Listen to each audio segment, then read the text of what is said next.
যেদিন বিয়ে করেছি সেদিন মানে ফাঁকা কথা ছিল। ও আচ্ছা আচ্ছা। ওখানে সকালবেলা গিয়ে বিয়ে করেছি। মানে দক্ষিণেশ্বরে ঘুরতে গেছো? মানে এমনি ঘুরতে গেছো, বিয়ে করতে গেছিল? ও বলেছিল বিয়ে করবো, আমি বিয়ে টিয়ে করবো না। তারপর ঘুরতে গিয়ে বিয়ে করে চলে এসেছে? না না, আমি বেশি চলো ঘুরে আসি। আচ্ছা।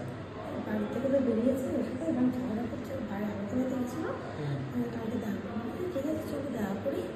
আমার বাবাতে বেরিয়েছে, পুরো আমি জড়াচ্ছি, আমাকে দেখলাম হাতে নয়।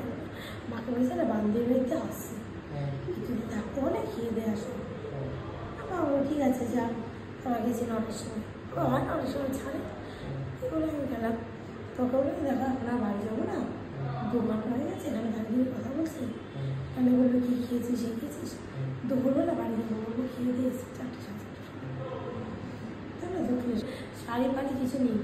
মা বলছে বিয়ের পরে প্ল্যান ছিল বাচ্চা নতুন শাড়ি ছিল। হ্যাঁ, ওই ফটো আছে ওর কাছে, কিন্তু যাওয়া ঢোকার সময় শাড়িটা পরে ঢুকেছিলাম।